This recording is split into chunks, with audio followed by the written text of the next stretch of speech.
Olá, pessoal! Hoje eu tô aqui para responder umas perguntas que as pessoas me fazem, para que eu faça uma entrevista, converse e conte um pouco da minha história, né? Quem geralmente me conhece me fala assim: Giovana, você tem uma luz, uma alegria, uma coisa gostosa de estar perto. Conta mais sobre isso para que a gente pegue um pouquinho dessa energia, né? Aí eu quero dizer que a energia positiva e a alegria está nos olhos de quem vê, né? Então quer dizer que quem chega até mim e que fala que se contagia é porque também tem essa mesma centelha divina, porque todos nós temos, né? Mas eu quero contar um pouco da minha história e da minha trajetória até aqui, né? Porque é um caminho, né? Ainda tem muito que caminhar, se Deus quiser.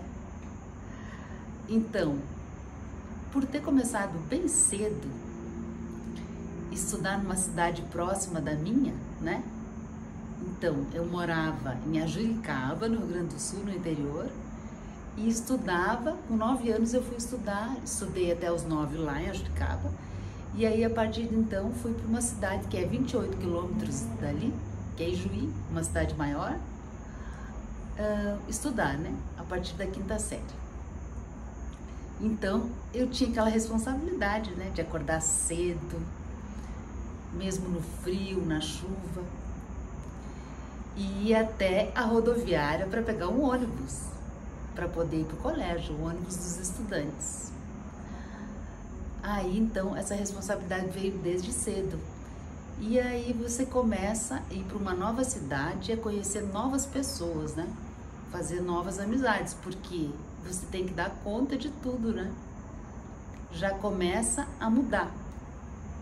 Então vem essa facilidade de conviver e de ter saudade, de querer ficar perto dos amigos, das pessoas que estão na tua cidade. Você não pode conversar com tanta frequência, vai ter que fazer novos amigos.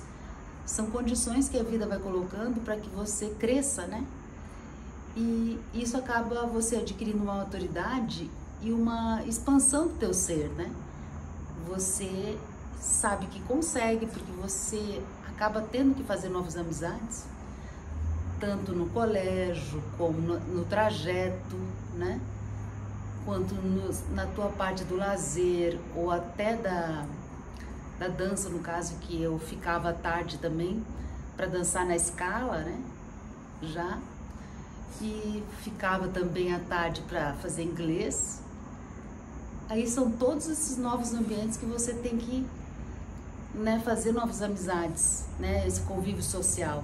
E tudo novo, porque você está numa cidade nova, onde teus pais estão trabalhando em outra, né? Então quer dizer que tudo de novo que você conhece vai ser você mesmo que vai fazer, não vai ter aquela possibilidade, né, de você morar numa cidade que você nasceu, que você tem pais, mães, tios, que vão te apresentar talvez, né? Ah, esse aqui é meu sobrinho, esse aqui, né? E você tem toda uma rede de convívio, né?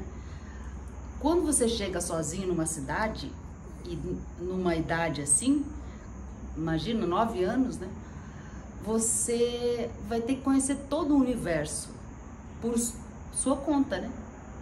Não tem ali uma raiz de família, né? E isso aconteceu comigo e com certeza aconteceu com outras pessoas também. Mas aí isso faz com que você trabalhe em você mesmo essa resiliência, né? Você se prepara para o que vier, né?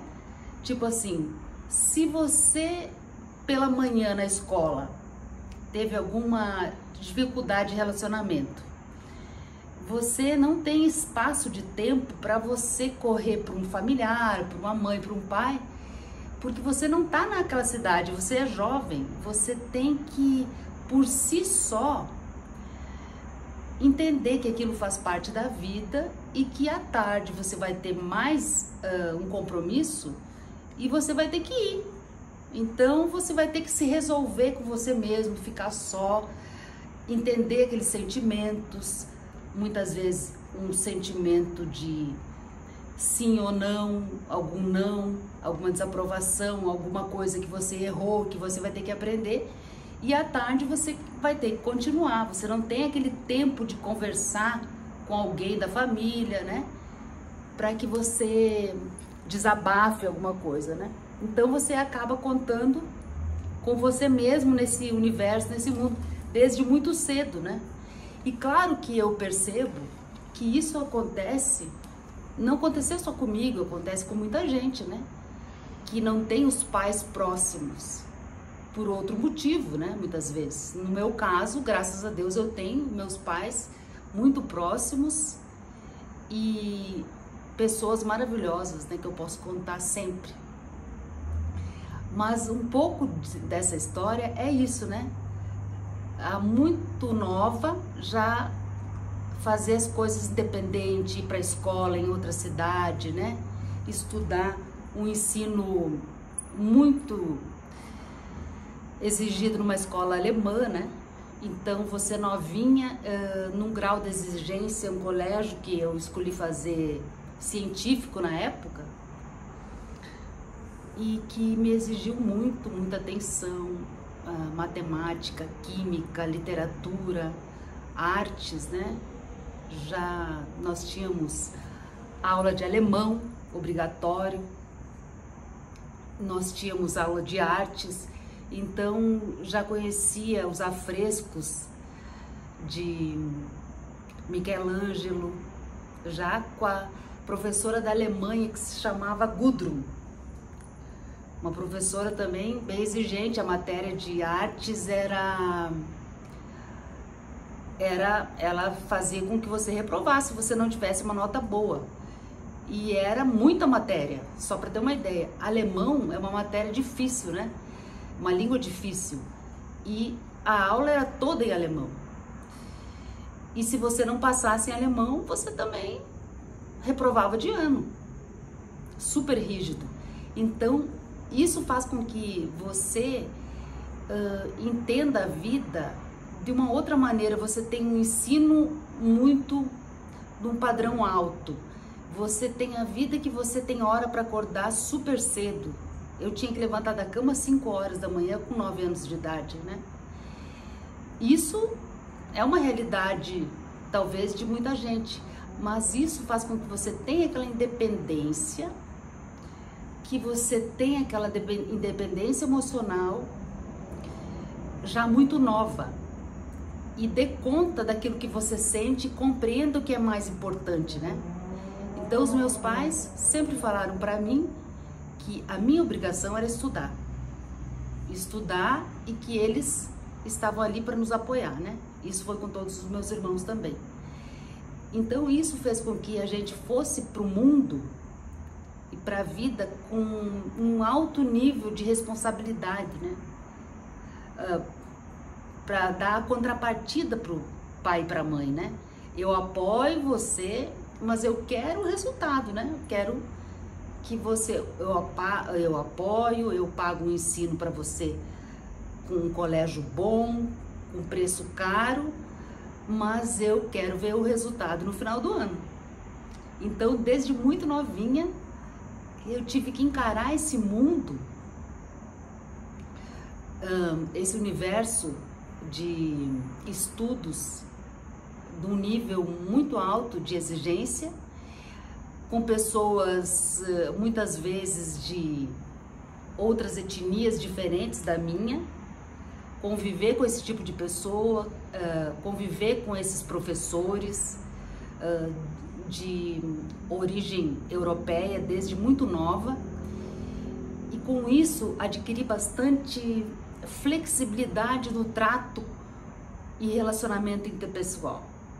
Por isso que eu acredito que hoje em dia seja mais fácil eu lidar e conhecer as pessoas de diversos tipos de cultura, porque desde muito nova eu tive que dar conta disso, de uma orientadora de um colégio que era alemã e que vinha até a nossa sala e dizia, olha só, tem que ser assim, assim, não tem outro jeito, vocês têm que tirar tal nota. A gente reivindicava, não, as artes, ou ensino religioso, ou química, isso vai ser usado para quê? Olha, aqui funciona assim, e vocês têm que... por exemplo, nós tínhamos técnicas industriais, né? A gente teve que aprender a instalar uma rede de fiação elétrica numa casa. A gente teve que aprender a serrareria, né? Então, isso tudo fez com que a gente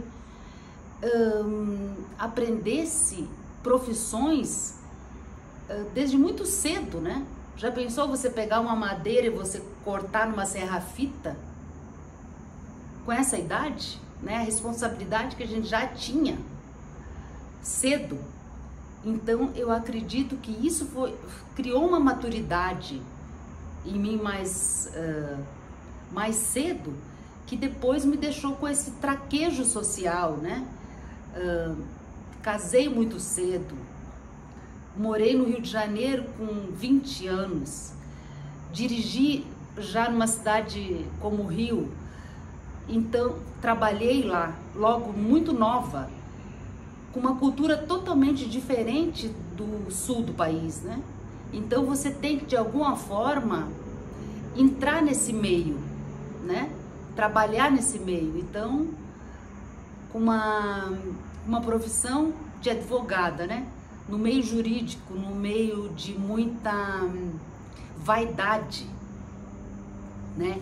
Mas isso me trouxe esse presente, que é essa facilidade de estar em vários ambientes, de conversar com várias pessoas, de ser interessante, de me interessar, que eu sempre me interessei muito pela cultura do outro. Eu gosto muito de aprender, né? Então, é isso. Outra hora eu converso e falo um pouco mais da minha história, que tem bastante coisa aí para contar, graças a Deus, e quero ter muito mais. Um beijo, até mais.